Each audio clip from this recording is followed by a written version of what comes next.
There's a video on YouTube right now of me rapping on stage. It's crazy. In 1992, with my brother, dropping N-bombs constantly on a whole black crowd that's loving us. The show was put together by the dudes from Black Moon. Wow. This is before Wu-Tang dropped, before Nas dropped. It's on YouTube right now. We're crushing it. I look like a Puerto Rican the way I'm dressed. I'm wearing the glasses that change colors. You don't think they perceived you as being a white guy? They knew we were white boys. Okay. Maybe they thought we were Latino, but back then it was like I'll give you an example. Fatal, shout out to Fatal. He did these shows where girls would come naked and shit. Dr. Dre was there. Not Dr. Dre from Cali. Dr. Dre from MTV. Right, yeah. Akinelli, Coogee Rap, all these rappers, and King Son, Adolf the Assassin. All these people were at these parties. And I would go up on stage, young 15-year-old Necro, and N-word was always in my shit because I had this warped mentality. I'm gonna as a man, I could look back at. I felt like if you could say it, I could say it. And if I say it and you tell me I can't say it, you got to fight me. If you can't fuck me up like one-on-one, you can't tell me I can't use a word that every rapper uses. Right. Because now you're making it out that I'm white. You're forcing it to say you're different. Yeah. And when you rhyme, this is probably for any rapper. If you're a real hip hop artist, you don't look at your skin color when you're rhyming and writing shit. It's in your brain. You're thinking beats and rhymes. Right. Beats and rhymes are colorless. Yeah. This is why if you look at the jazz dudes in the 70s, every jazz group is a black and white guy together, rocking. Really? The drummer could be fucking a black dude. Lenny White, Steve Gadd, Ron Carter on the bass, Bob James, because it was about the fucking music. There's a certain thing about white people in New York, right? Because I remember when I moved to New York in 2004 that every fucking white kid I met said the N-word. And I remember just being like, Indians where say am the I? N-word. Yeah. Oh, Asian people, everybody. Yeah. I think it's different now though because everybody's so much more connected with the internet. It changed now. Yeah. You know when I started noticing shit was weird? Here's why I was using it, right? I was using it because every black kid would come up to me and be like, what up, N? Right. What up, my N?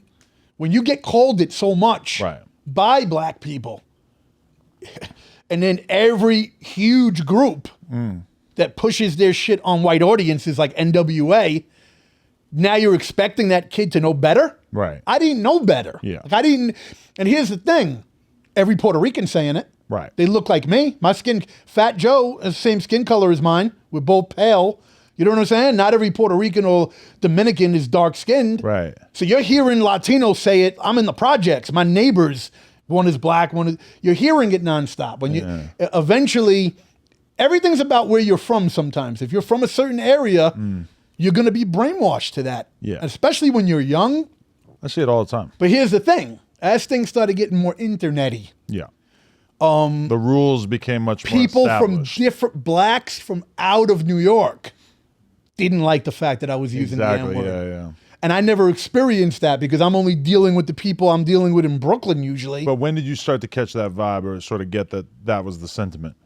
One time, All Hip Hop did an interview with me. Right. And early internet age. Yeah, All Hip Hop did an interview with me, and the dude gets on the phone, and it's a black cat, and he's like, yo, what up, my nigga? And I'm like, what up, my nigga? And I did the whole interview with him, and I didn't overly say the N-word in the interview at all. But he made a big deal of you saying I'll tell you what happened. So he didn't record it. Right. I was like, you recording this interview? He's like, nah, I'm writing shit down. I already knew that suspect because you can't get the full interview transcription. So I maybe said it 10 times like he said it. Like if yo, niggas fuck with my shit. Right. You know, about it, like talking like I'm talking. The way he made it seem was like he's hood. He understood. He didn't try to check me. Like, yo, what'd you say? He's vibing with me. These journalists, man, they'll So always do that. They'll always act like they're your best friend, and then they communicate it to the public as if they feel however they had me saying it 50 times in the All Hip Hop thing. I read it online. I'm like, this ain't me. I didn't fuck. They had it saying it like as if you would be mad if you were black. Like this motherfucker. This is just. How did I say it that many fucking times? Right. So I call up the dude. This is all keeping it 100. Right.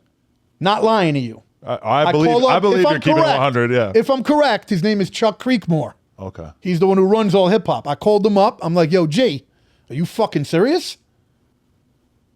Meet me right now. I want to meet you in person right now and discuss this shit. I was going to crack him on site. Like, yo, that was crazy to me. You're trying to sabotage my fucking reputation? Right. See, here's a problem with me that I've burnt a lot of bridges just being Necro. Right. Because of certain things that I do artistically. And because I might be one of the only white boys that thought he could say the N-word.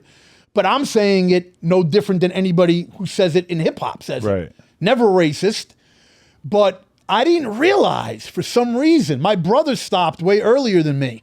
And I thought he was being too politically correct. Because here's the thing. When you listen to all the great thug rappers, they always use the N-word. There's some dudes that they make the whole rap revolve, like, I'll clap you, N. I'll slap you, N. So in my mind, I'm like, if you tell me that I can't use it in the context that G-Rap uses it, you're stifling my hip-hop poetry here. And I know I'm from the hood, and I know I'm down to bang out. So that was my logic. Yeah. As I got older, I'll give you an example. When I did the album with G-Rap, I asked G-Rap, do you mind if I use the N-word on this album? Cool G-Rap goes, no, I got no problem with it. I was like, really? You have no issue if I use the N-word on this? Because I know where you're from. I know what you're about. What year are we talking?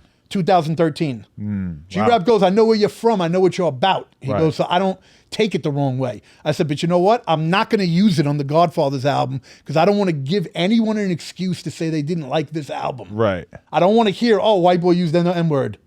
So I didn't use it. I have not used it since. So it's way over 10 years. I don't use the N-word. But, at the time, it was about the art.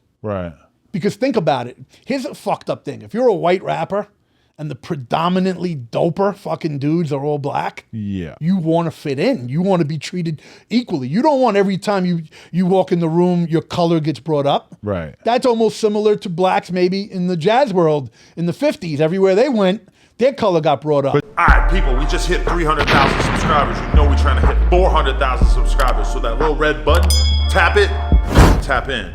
Appreciate y'all.